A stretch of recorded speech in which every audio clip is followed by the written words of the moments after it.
ISTB presents, in association with Dhanmanjuri Community College, DM University Imphal, launching a series of educational programs, recorded online classes for undergraduate and postgraduate students by teachers from various colleges and universities. During this COVID-19 lockdown, every day on ISTB Nongin, 8 p.m. from 24th May 2020 onwards. What's for that? Only on ISTB Nongin.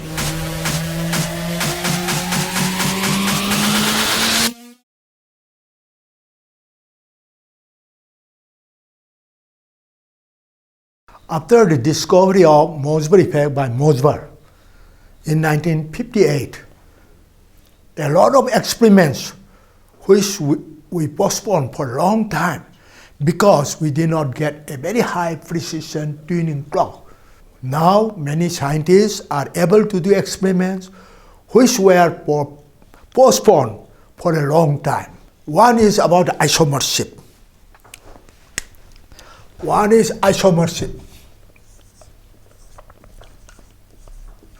Number one. Number two, quadrupole splitting. Number three, magnetic hyperfine splitting. Magnetic hyperfine splitting. And the last one, very important, is about the gravitational redshift. Gravitational redshift. Let us see what is isomership.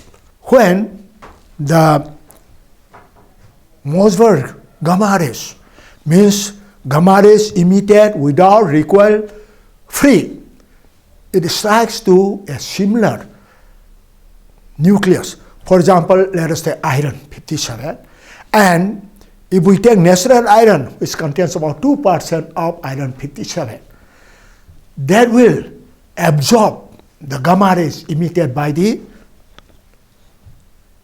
MOSSBAUER source iron. But there is certain difficulty because this iron, absorber iron and source iron, they are in different environment.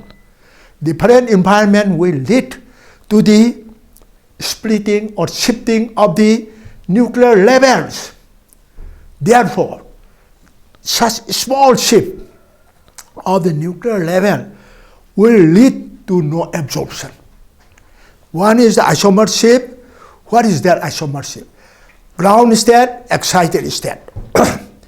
Now the surrounding of that nucleus which emits gamma rays, the electron distribution is different from the absorber.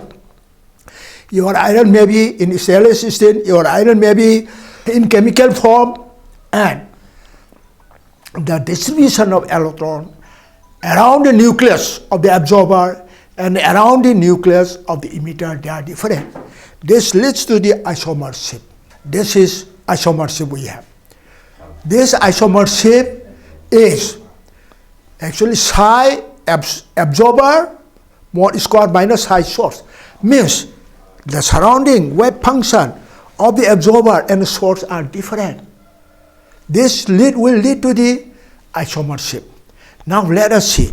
Suppose if we take 14.4 kV gamma rays, and if we calculate, suppose if we take gamma rays, E gamma, which emitted by the iron 57, is E gamma is 14.4 keV, that is 14.4 into 10 to the power 3 electron volt. Okay, when you move this source, MOSSBAUER source, which may be in any matrix, for example, change in the energy delta E gamma is equal to plus minus B by C E gamma.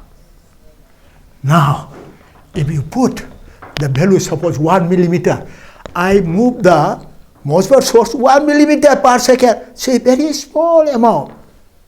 And you will find that the change energy, for example, V equal to 1 millimeter per second and C equal to 3 into 10 to the power 10 centimeter, 3 into 10 to the power millimeter into 11 millimeter per second, and E gamma is here.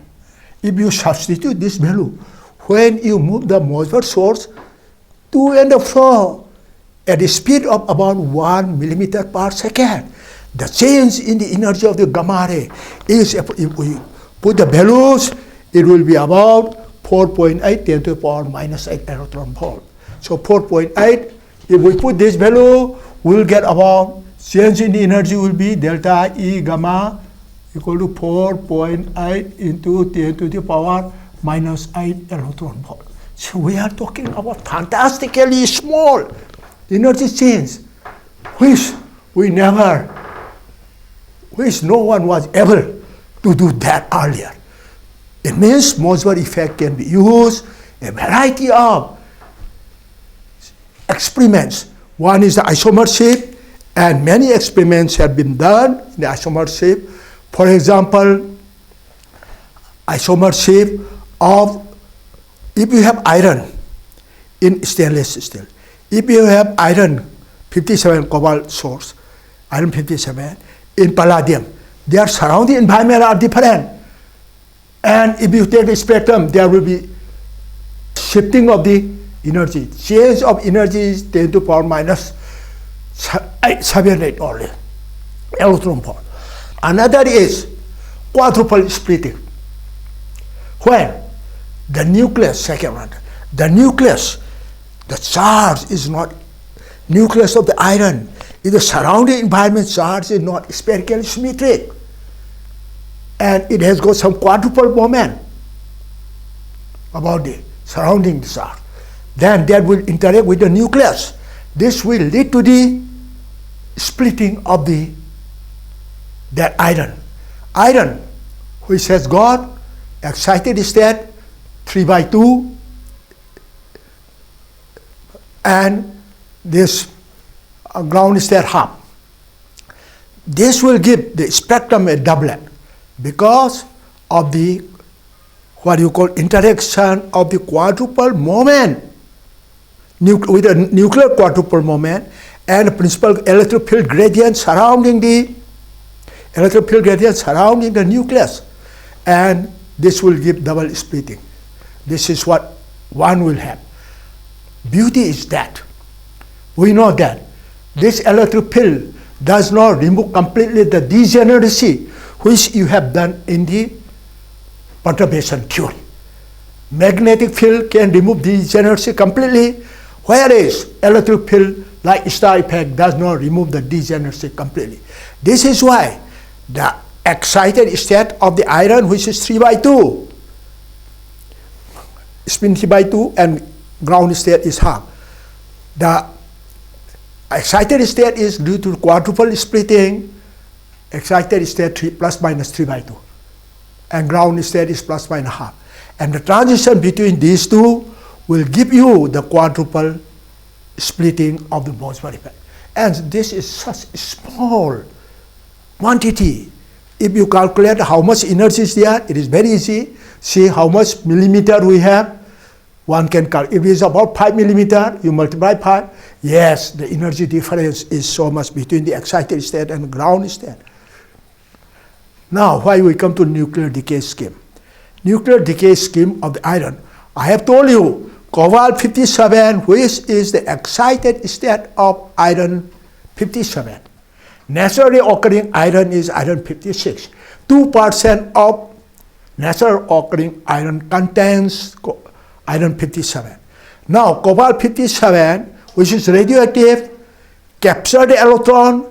It is 27, proton is there. It captures an electron, proton is converted to neutron, so it remains as 57. But however, number of proton has reduced to 26.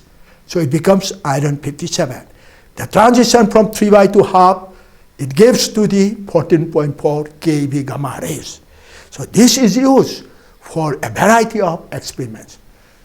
Now we come to the experiment, how one does experiment. We have that source, and for that experiment, what one does is, you have this source which will be possible to move, with uniform velocity or with steep velocity using simple setup or using very complicated setup. For example, I have this source. This is source, MOSSBAUER source.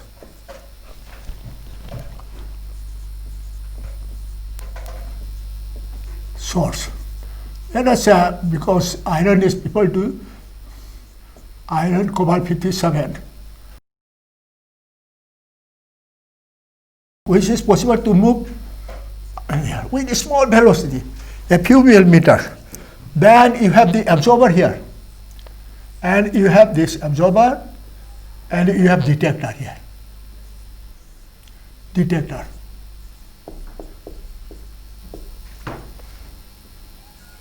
It's shielded with all the electronic circuit and others connected. This is absorber. What happened is that now this iron, cobalt 57, gives two gamma rays. One is 36 kV, another is 40. We have to separate these two. How one separate? Yes, one single channel analyzer, multi-channel analyzer using setup. Yes, this is done many years back, about 40-50 years back. This, using proportional counter. We see 6.5 kV gamma ray and 14.4. 14.4 is the MOSSBAUER source gamma ray, which we are interested. Recoil free. 6.5 kV is the X-ray. When the electron is captured by cobalt 57, that vacancy, because proton becomes neutron, so electron in the case shell is vacant. So from L shell jump and X-ray is emitted to 6.5 kV. This is not gamma ray. Difference between gamma rays and X-rays is that gamma rays are emitted from the nucleus, whereas X-ray, maybe very high energy, low energy, are from the excited state of the electrons, filling the vacancy, electron knockout, filling that vacancy, it gives to the X-ray.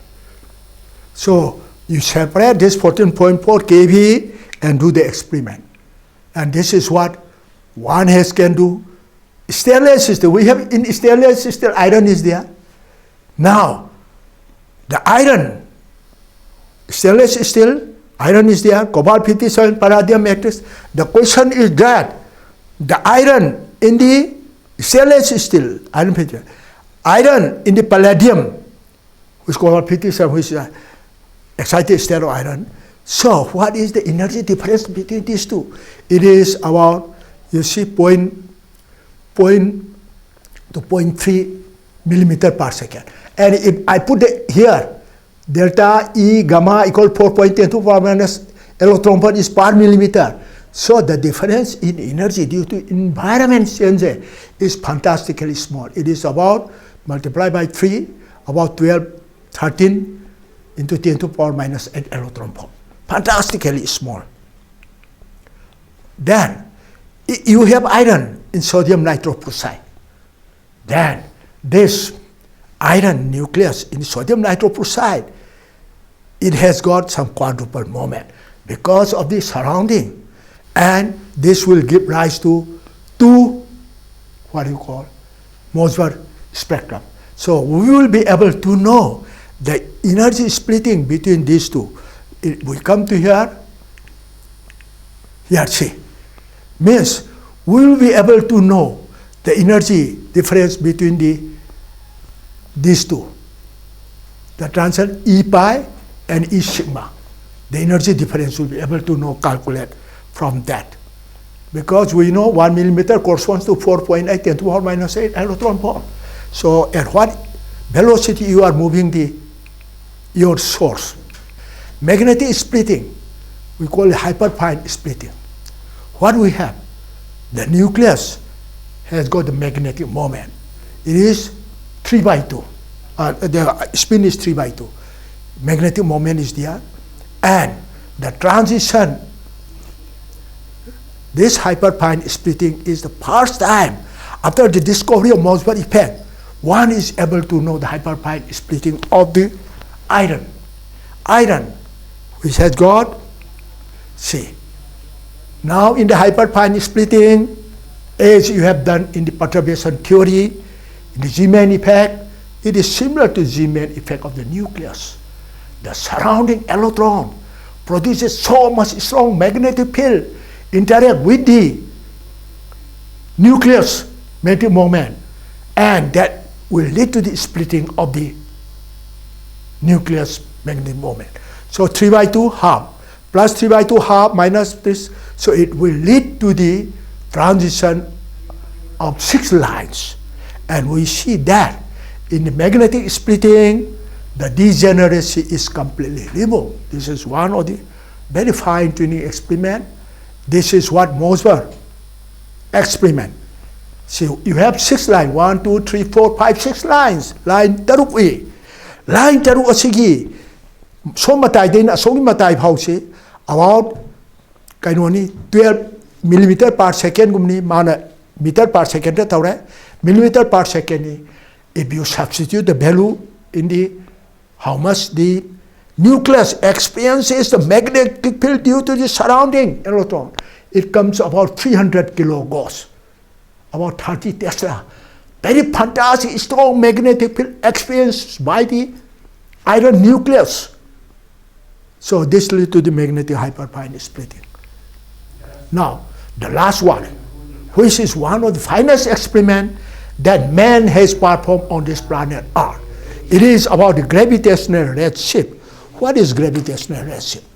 Yes, this is fantastic experiment because this experiment was postponed many years because you require very high frequency clock or which should be stable about 1 part in 10 to the power 15, 16. Means very high frequency you require. So what you have is, we have a gravitational redshift. What is gravitational redshift? Suppose I have this gamma ray or photon or light source. Suppose if I move from the earth to the above, this gravitational redshift says that the frequency or the energy of the photon or energy of the gamma ray will change. How much it will change, I shall not derive it. The change in the energy. For example, this is excited state, it emits gamma rays.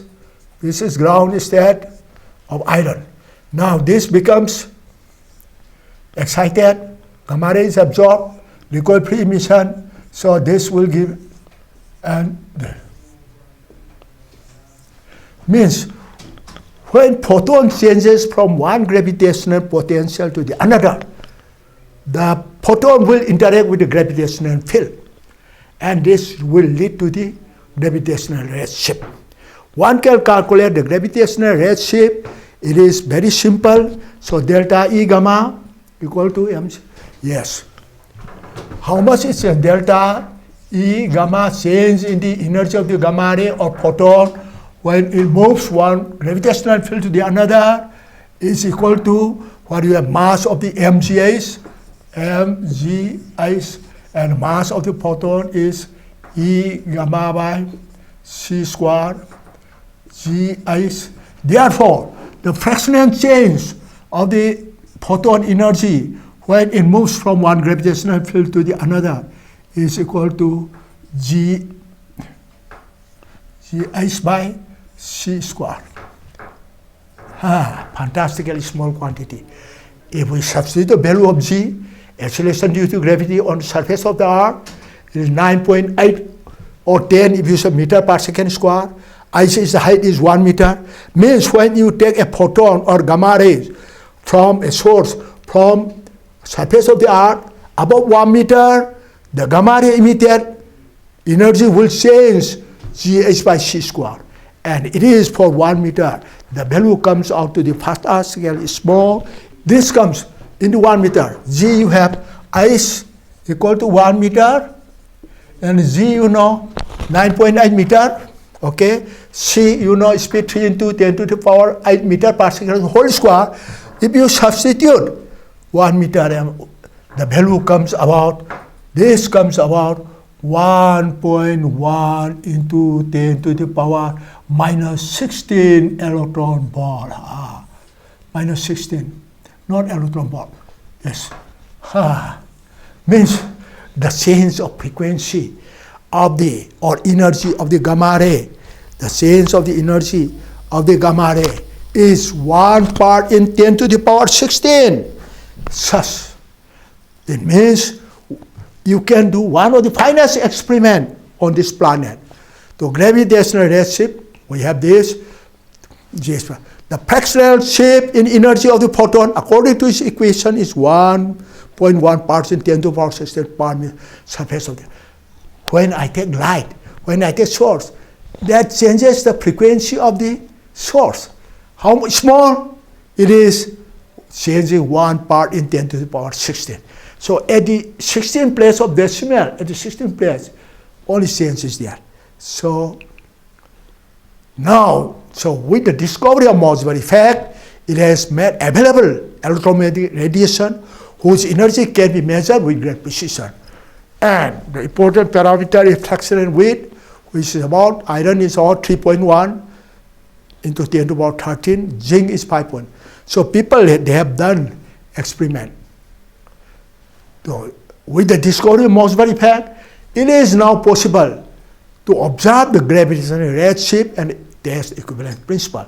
And this experiment was done by Paul and Rebecca in the Harvard Jefferson Laboratory, and they confirmed that, yes, gravitational redshift is there, as predicted by theory, and confirmed the gravitational redshift and equivalence principle of the Einstein.